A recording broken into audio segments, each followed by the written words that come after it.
آپ کے عرس کا مہینہ ہے اور یہ پورا مہینہ خاص خلیفہ بلا فصل خلیفہ اول امیر المؤمنین خلیفۃ الرسول حضرت سیدنا صدیق اکبر رضی اللہ تعالیٰ عنہ کی خاص رحمتوں اور برکتوں کا مہینہ ہے۔ حضرت سیدنا سری سقطی رضی اللہ تعالیٰ عنہ کے پاس ایک شخص آیا، سلسلہ قادریہ کے مشائخ میں شامل ہیں۔ حضرت سیدنا سری سقطی رضی اللہ تعالیٰ عنہ آپ کے پاس ایک شخص آیا اور آ کر کہنے لگا کہ یا سیدی ذرا یہ بتائیے کہ وہ کون سی چیز ہے جو اللہ کے سب سے زیادہ قریب ہے، وہ کون سی چیز ہے جو اللہ کے سب سے زیادہ محبوب ہے، اللہ کو محبوب ہے، اللہ پسند فرماتا ہے کہ یہ چیز میرے بندے کے پاس ہو، اور جس کے پاس وہ چیز ہوتی ہے رب اس کو اپنا قرب خاص عطا فرما دیتا ہے، وہ کون سی چیز ہے؟ تو حضرت سیدنا سری سقطی یہ سوال سن کر رونے لگے کہ میرا مرید مجھ سے قرب الہی کے متعلق پوچھ رہا ہے۔ یہ بھی اللہ والوں کا طریقہ ہوتا ہے کہ اگر کوئی اللہ والے کے پاس کوئی شخص آ جائے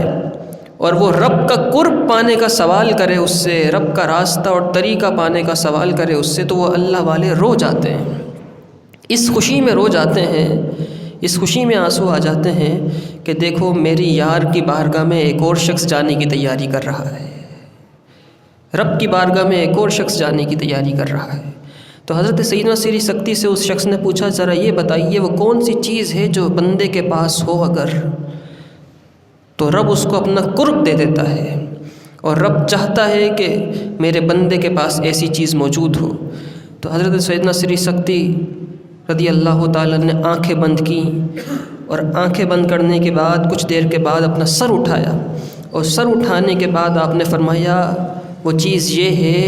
کہ ان یطلی اللہ علی قلبک وانت لا ترید من الدارین غیرہ، فرمایا رب کو یہ چیز بہت پسند ہے کہ جب وہ رب تیرے دل کو دیکھے، تیرے دل کو دیکھے وہ رب، تو تیرے دل میں اس رب کی محبت کے علاوہ کسی اور کی محبت موجود ہی نہ ہو، اس کی محبت کے علاوہ پورے عالم میں تو کسی چیز کو چاہتا ہی نہ ہو، لا ترید فی الدارین غیرہ، تو دونوں عالم میں اس کے علاوہ کسی کی طلب ہی تجھے نہ ہو، کوئی چیز چاہتا ہی نہ ہو، وہ اس چیز کو پسند فرماتا ہے، جس کے دل میں یہ چیز پا لیتا ہے اس کو قرب خاص کی منزلیں عطا فرما دیتا ہے، اس کو قرب خاص کی منزلیں عطا فرما دیتا ہے۔ حضرت سیدنا صدیق اکبر رضی اللہ تعالیٰ عنہ کی شان، آپ کا مقام، آپ کا مرتبہ بہت بلند و بالا ہے، اور اللہ تعالیٰ نے آپ کو وہ شان عطا فرمائی۔ تاریخ دمشق کے اندر یہ روایت موجود ہے، حضرت عبداللہ ابن عباس رضی اللہ تعالیٰ عنہ راوی ہیں، جب غار ثور کے اندر نبی پاک صلی اللہ علیہ وسلم اور سیدنا صدیق اکبر دونوں ساتھ تشریف لے گئے، ہجرت کے موقع پر سفر ہجرت کے درمیان غار ثور میں جب آپ نے 3 دن قیام فرمایا، سیدنا صدیق اکبر ساتھ تھے، تو غار ثور میں حضرت سیدنا صدیق اکبر رضی اللہ تعالیٰ عنہ کو پیاس لگی، غار میں موجود ہیں، پیاس لگی تو کس سے کہتے، کوئی اور تو تھا نہیں، حضور کی بارگاہ میں عرض کی یا رسول اللہ پیاس لگ رہی ہے، بظاہر تو پانی موجود ہی نہیں ہے، لیکن یہ صحابہ کا طریقہ تھا کہ جب کچھ بھی موجود نہیں ہوتا تھا پھر بھی حضور سے کہا کرتے تھے یا رسول اللہ یہ چیز موجود نہیں ہے، کیونکہ انہیں معلوم ہوتا تھا اگرچہ بظاہر اسباب موجود نہیں ہیں لیکن 2 جہاں کی نعمتیں ہیں ان کے خالی ہاتھ میں، مالک کونین ہیں گو پاس کچھ رکھتے نہیں، 2 جہاں کی نعمتیں ہیں ان کے خالی ہاتھ میں۔ نبی پاک صلی اللہ علیہ وسلم سے عرض کی یا رسول اللہ پیاس لگ رہی ہے، غار ثور میں موجود ہیں، دشمنوں کا باہر خطرہ ہے، باہر جائیں گے تو دشمن کہیں دیکھ نہ لے۔ نبی پاک صلی اللہ علیہ وسلم سیدنا صدیق اکبر کو دیکھ کر مسکرائے، فرمایا ابو بکر صدیق غار کے تھوڑا اور اندر جاؤ، پانی پی کر واپس آ جاؤ۔ فرمایا غار کے تھوڑا اور اندر جاؤ، پانی پی کر واپس آ جاؤ۔ سیدنا صدیق اکبر رضی اللہ تعالیٰ نے یہ نہیں کہا یا رسول اللہ اندر تو اور اندھیرا ہوگا، اندر تو اور کوئی جانور نہ نکل آئے۔ حضور کا حکم تھا، اندر تشریف لے گئے، اندر گئے، پانی پیا اور باہر آ گئے۔ سیدنا صدیق اکبر کہتے ہیں کہ اندر میں نے دیکھا، جیسے ہی میں اندر گیا تو میں کیا دیکھتا ہوں، دودھ سے زیادہ سفید، شہد سے زیادہ میٹھا اور مشک اور عنبر سے زیادہ خوشبودار پانی کی نہر غار ثور کے اندر چل رہی تھی۔ کہتے ہیں میں نے پانی پیا، وہ پانی پی کے سیراب ہو کے باہر آیا تو نبی پاک صلی اللہ علیہ وسلم مجھے دیکھ کر مسکرا رہے تھے، فرمانے لگے صدیق اکبر تجھے خوشخبری نہ سنا دوں، تجھے خوشخبری نہ دے دوں؟ سیدنا صدیق اکبر نے عرض کی یا رسول اللہ کیا خوشخبری ہے میرے لیے دیجیے۔ نبی پاک صلی اللہ علیہ وسلم نے فرمایا وہ فرشتے جو جنت کی نہروں پر مامور ہیں، جو جنت کی نہروں کا انتظام اور انصرام کرتے ہیں، اللہ تعالیٰ نے ان فرشتوں کو حکم دیا تھا کہ صدیق اکبر غار ثور میں پانی لینے جا رہا ہے، جنت سے ایک نہر غار ثور تک پہنچا دو۔ جنت سے ایک نہر غار ثور تک جو تم پی کر آئے ہو وہ جنت کا پانی ہے، جنت کا پانی تھا۔ سیدنا صدیق اکبر نے عرض کی یا رسول اللہ کیا رب کی بارگاہ میں میری یہ قدر و منزلت ہے؟ کیا رب کی بارگاہ میں میری یہ قدر و منزلت ہے کہ رب نے میرے لیے جنت سے یہاں تک نہر چلوا دی فرشتوں کو حکم دے کر؟ میری یہ قدر و منزلت ہے؟ تو نبی پاک صلی اللہ علیہ وسلم نے ارشاد فرمایا اے ابو بکر صدیق، اس رب کی قسم جس نے مجھے حق کے ساتھ مبعوث فرمایا ہے، تیری قدر و منزلت رب کی بارگاہ میں اس سے بھی زیادہ ہے۔ پھر حضور نے فرمایا اے ابو بکر صدیق، تم سے بغض اور حسد رکھنے والا کبھی جنت میں داخل نہیں ہو سکے گا، اگرچہ وہ 70 نبیوں جتنے صالح اعمال بھی کر لے، پھر بھی تیرا بغض، تیرا حسد اگر دل میں ہوگا رب اسے جنت میں داخل نہیں فرمائے گا، جتنے ہی نیک کام کر لے۔ لیکن اے ابو بکر اگر تیرا بغض اور حسد اس کے دل میں ہوگا رب اسے جنت میں داخل نہیں فرمائے گا۔ اس شان اور مقام اور مرتبے سے اللہ تعالیٰ نے حضرت سیدنا صدیق اکبر رضی اللہ تعالیٰ عنہ کو نوازا تھا۔ قرآن مجید فرقان حمید میں سورہ اللیل کے اندر اللہ تعالیٰ نے ارشاد فرمایا ہے وَسَيُجَنَّبُهَا الْأَتْقَى، اللہ تعالیٰ سب سے بڑے متقی، سب سے بڑے پرہیزگار کو جہنم سے بہت دور رکھے گا۔ اتقا کا لفظ متقی نہیں فرمایا، اتقا فرمایا، تفضیل کا صیغہ ہے، جیسے افضل، اکبر تفضیل ہے، اس سے بڑھ کر مقام اور مرتبے والا صیغہ اور لفظ نہیں ہوتا ہے، تفضیل کا مطلب ہی فضیلت والا، اتقا تفضیل کا صیغہ ہے، سب سے زیادہ متقی اور پرہیزگار۔ اور یہ کس کے لیے لفظ اتقا قرآن نے فرمایا ہے، رب نے فرمایا ہے؟ حضرت امام فخر الدین رازی رحمۃ اللہ تعالیٰ علیہ تفسیر کبیر میں آپ لکھتے فرماتے ہیں اجمع المفسرون علی ان المراد منہ ابو بکر۔ حضرت امام فخر الدین رازی فرماتے ہیں کہ لفظ اتقا کہہ کر سارے متقین میں جو سب سے بڑا متقی کا خطاب اور ٹائٹل رب ذوالجلال نے قرآن میں دیا ہے، لفظ اتقا کا ٹائٹل، تمام مفسرین کا اجماع ہے کہ یہ ٹائٹل اللہ تعالیٰ نے سیدنا صدیق اکبر کو دیا ہے۔ اتقا سیدنا صدیق اکبر کو فرمایا ہے۔ اس شان اور اس مقام اور مرتبے سے اللہ تعالیٰ نے سیدنا صدیق اکبر کو، حب اہل بیت کا مطلب یہ نہیں کہ بغض صحابہ ہو، اہل بیت اطہار کی محبت کا مطلب یہ نہیں ہوتا کہ صحابہ کرام علیہم الرضوان کی شان میں گستاخی کی جائے، یا صحابہ کی شان بیان کرنے کا مطلب یہ نہیں ہوتا کہ اہل بیت اطہار کی شانوں کو گھٹا دیا جائے، کم کر دیا جائے۔ یہ دونوں نبی پاک صلی اللہ علیہ وسلم کے جانثار ہیں، اور ہمیں نہ جانے کیا ہو گیا ہے۔ سیدنا صدیق اکبر کا دن آ رہا ہے نا، اب لوگ نکل کر آئیں گے، کچھ اس طرح کے بد مذہب لوگ آئیں گے جو سیدنا صدیق اکبر رضی اللہ تعالیٰ عنہ کی شان میں ہرزہ سرائی کر دیں گے، کسی کی شان گھٹائیں گے، کسی کی بڑھائیں گے۔ گھٹانا اور بڑھانا ہمارا تو کام نہیں ہے، اس کی شان کون بڑھا سکتا ہے جس کی شان خود رب نے بڑھائی ہو؟ اہل بیت اطہار کی شان رب نے بڑھائی ہے، کون اس کو بڑھا سکتا ہے؟ اور صحابہ کی شان رب نے بڑھائی ہے، کون ان کو مزید بڑھا سکتا ہے؟ اور ہمارا کیا کام کہ ہم دونوں میں موازنہ کریں، یہ بڑا، یہ چھوٹا، یہ چھوٹا، یہ بڑا؟ ہمارا کیا کام؟ بڑھانے اور گھٹانے کا کام وہ کرتا ہے جسے حدود معلوم ہو، جس کے پاس حدود کا پیمانہ ہو، جس نے دونوں کی شان کو ناپ لیا ہو، اس کی اتنی ہے اور اس کی اتنی ہے، اس کو اتنا بڑھا دو، اس کو اتنا کم کر دو. ہمارے پاس تو وہ پیمانہ ہی نہیں ہے جس سے ہم صحابہ اور اہل بیت اطہار کی شانوں کو ناپ سکیں. جس کے پاس پیمانہ نہ ہو وہ ناپ اور تول نہیں کر سکتا. ہجرت کی رات، سفر ہجرت کی رات، نبی پاک صلی اللہ علیہ وسلم نے مولا علی سے فرمایا تھا، اے علی میرے بستر پر لیٹ جاؤ، میرے بستر پر آرام کرو، صبح جن جن کی امانتیں ہیں انہیں امانت دینا اور مدینے آ جانا. حضور صادق اور امین تو تھے، حضور صادق اور امین تھے، یہ تو کفار بھی مانتے تھے.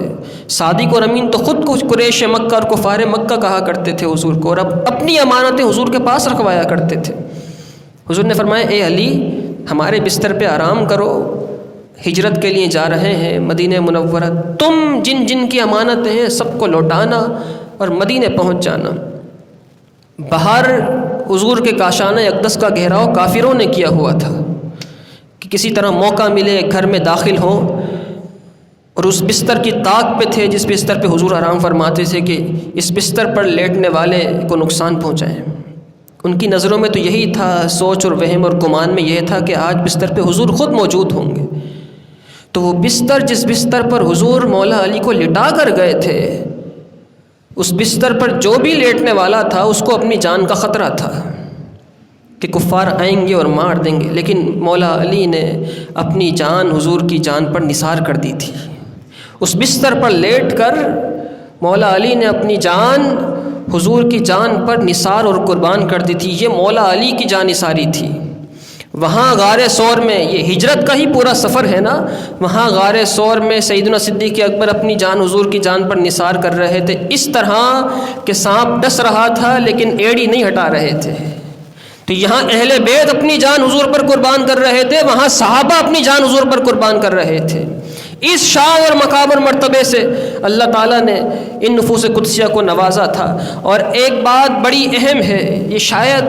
یہ بات ایسی ہے کہ اگر آپ اسے سنیں تو سن کر خوشی سے جھومنے لگ جائیں گے. اعلیٰ حضرت امام اہل سنت نے فتاوی رضویہ شریف کے اندر ایک حدیث ذکر فرمائی ہے، جس میں آپ نے ذکر فرمایا ہے کہ نبی پاک صلی اللہ علیہ وسلم نے ارشاد فرمایا، حضرت کثیر بن مرہ حضرمی اس کے راوی ہیں، جان کائنات صلی اللہ علیہ وسلم نے ارشاد فرمایا، تبعثو ناقۃ سموت لصالح فیرکبها من عند قبرہ حتی توافی بہ المحشر. نبی پاک صلی اللہ علیہ وسلم نے ارشاد فرمایا، قیامت کے دن جو سمود کی اونٹنی تھی جسے قوم سمود نے کاٹا تھا، اس کی کونچیں کاٹ دی تھیں، قرآن نے اس کا ذکر کیا. صالح علیہ السلام کی جو اونٹنی تھی، قیامت کے دن اللہ تعالیٰ اس اونٹنی کو اٹھائے گا اور حضرت صالح علیہ السلام کے مزار پرانوار کے برابر میں جا کر یہ اونٹنی کھڑی ہوگی. حضرت صالح علیہ السلام قبر انور سے باہر تشریف لائیں گے، اس اونٹنی پر سوار ہوں گے، اور سوار ہونے کے بعد صالح علیہ السلام محشر کی طرف چل پڑیں گے. یعنی اس شان سے حضرت صالح علیہ السلام میدان محشر میں جائیں گے کہ آپ اپنی اونٹنی پر سوار ہو کر میدان محشر کی طرف شان و شوکت کے ساتھ جا رہے ہوں گے. اعلیٰ حضرت امام اہل سنت نے اس کے بعد لکھا، آپ نے فرمایا، عاشقوں کا یہ طریقہ ہوتا ہے، اگر کسی کی کوئی شان سنتے ہیں نا کہ اس کا مقام، اس کا مرتبہ، اس کی قدر و منزلت، اس کی فضیلت یہ ہے، تو اس کی شان سننے کے بعد ان کی نگاہ خود بخود اپنے محبوب کی طرف جاتی ہے کہ اب میرے محبوب کی شان کیا ہے اس کے مقابلے میں. حضرت معاذ بن جبل رضی اللہ تعالیٰ موجود تھے. نبی پاک صلی اللہ علیہ وسلم نے جب یہ فرمایا کہ حضرت صالح علیہ السلام کی اونٹنی آئے گی، آپ اونٹنی پر سوار ہو کر میدان محشر میں جائیں گے، تو حضرت معاذ بن جبل نے پوچھا، یا رسول اللہ، آپ تو اپنی اونٹنی ادبا پر آئیں گے، وہ جو ادبا اونٹنی آپ کے استعمال میں رہی ہے، آپ اس اونٹنی پر سوار ہو کے پھر میدان محشر میں جائیں گے؟ تو نبی پاک صلی اللہ علیہ وسلم نے فرمایا، نہیں معاذ، میری ادبا اونٹنی پر تو میری بیٹی فاطمۃ الزہرا سوار ہو کر جنت میں جائے گی. پھر کہنے لگے، یا رسول اللہ، آپ کیسے جائیں گے؟ حضور نے فرمایا، رب ذوالجلال میرے لیے پھر سے براق کو بھیجے گا اور میں براق پہ سوار ہو کر میدان محشر کی طرف جاؤں گا. سب سے الگ شان ہوگی، سب سے الگ مقام اور مرتبہ ہوگا. یعنی سیدہ فاطمۃ الزہرا حضور کی اونٹنی عتبہ پر سوار ہو کر جائیں گی اور حضور جان عالم براق پہ سوار ہو کر جائیں گے، حضرت صالح علیہ السلام اپنی اونٹنی پر سوار ہو کر جائیں گے۔ اب اس کے بعد بات سن لیجئے، یہ جو عتبہ اونٹنی ہے جس پر سیدہ فاطمہ الزہرا میدان محشر کی طرف سوار ہو کر جائیں گی، یہ وہ اونٹنی ہے جو سیدنا صدیق اکبر نے ہجرت کی رات حضور کو تحفے میں دی تھی۔ وہ اونٹنی جس پر سیدہ فاطمہ الزہرا سوار ہو کر میدان حشر کی طرف جائیں گی، میدان محشر کی طرف جائیں گی اور جنت میں داخل ہوں گی، جس اونٹنی پر سوار ہو کر صحابہ نے خدمت کرتے ہوئے یہ اونٹنی حضور کو عطا فرمائی تھی۔ سیدنا صدیق اکبر کی اونٹنی ہوگی، سواری اس پر سیدہ فاطمہ الزہرا کریں گی، سواری اس پر سیدہ فاطمہ الزہرا کریں گی۔ اس شان اور مقام اور مرتبے سے لوگ نہ جانے کیا باتیں کرنا شروع کر دیتے ہیں سیدہ پاک کے بارے میں، عجیب ہے، منہ پھٹ ہے۔ ہمارے استاد محترم فرمایا کرتے تھے، ہمارے استاد صاحب بہت بڑی بات فرمایا کرتے تھے، آپ فرماتے تھے سیدہ پاک کی شان، آپ کا مقام اور آپ کا مرتبہ اتنا بلند و بالا ہے، آپ فرماتے تھے مجھے سمجھ نہیں آتا وہ کون سا پانی ہو جس سے وضو کر کے سیدہ پاک کا نام لوں۔ آپ فرماتے ہیں وہ پانی ہی نہیں ملتا جس سے وضو کر کے سیدہ پاک کا نام لوں۔ اس قدر شان اور مقام اور مرتبے سے اللہ تعالیٰ نے انہیں نوازا تھا۔ اور ایک آخری بات، ابھی اسی ہفتے ہندوستان کے کچھ شرپسندوں نے حضرت خواجہ معین الدین چشتی رحمۃ اللہ تعالیٰ علیہ کے مزار پر انوار پر ایک کیس کیا ہے، شاید کہ آپ کو معلوم ہو یا نہ ہو۔ انہوں نے کیس یہ کیا ہے کہ حضرت خواجہ معین الدین چشتی رحمۃ اللہ تعالیٰ علیہ کا جو مزار ہے اجمیر شریف کے اندر، یہ مزار دراصل مندر تھا اور یہ مندر کی جگہ پر بنایا گیا ہے، لہٰذا اس کے پاس جو مندر تھا اسے بحال کیا جائے، درگاہ کو ختم کیا جائے، اس کو ختم کر کے وہ مرکز ہے اہل سنت کا، وہ روحانی اور علمی مرکز رہا ہے، اب سے نہیں تقریباً 900 سال سے حضرت خواجہ معین الدین چشتی رحمۃ اللہ تعالیٰ علیہ کا جو مزار پر انوار ہے، اور اس پر یہ کیس ہوا ہے، کوئی ختم نہیں کر سکتا اسے، مٹ گئے مٹتے ہیں مٹ جائیں گے آدھا تیرے، نہ مٹا ہے نہ مٹے گا کبھی چرچا تیرا۔ یہ تو حضور کے لیے اعلیٰ حضرت نے لکھا ہے، سید غوث اعظم کے لیے لکھا ہے، لیکن یہ ہے تمام اولیاء کاملین کے لیے۔ تو یہاں آپ کو وہ یاد ہوگا وہ کرامت حضرت خواجہ معین الدین چشتی رحمۃ اللہ تعالیٰ علیہ کی، کہ آپ ایک جگہ جا کے بیٹھے تو وہ کسی ہندو راجا کا باغ تھا، وہاں پہ اس ہندو راجا کے اونٹ آ کے بیٹھا کرتے تھے، تو آپ وہاں بیٹھ کے چلہ کر رہے تھے، آپ کے ساتھی موجود تھے،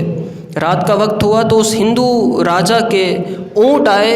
خادم آئے، سپاہی آئے، اور حضرت خواجہ معین الدین چشتی رحمۃ اللہ تعالیٰ علیہ سے کہا، بدتمیزی کے ساتھ کہا کہ تم یہاں کیسے بیٹھ گئے، یہاں تو راجا کے اونٹ بیٹھتے ہیں،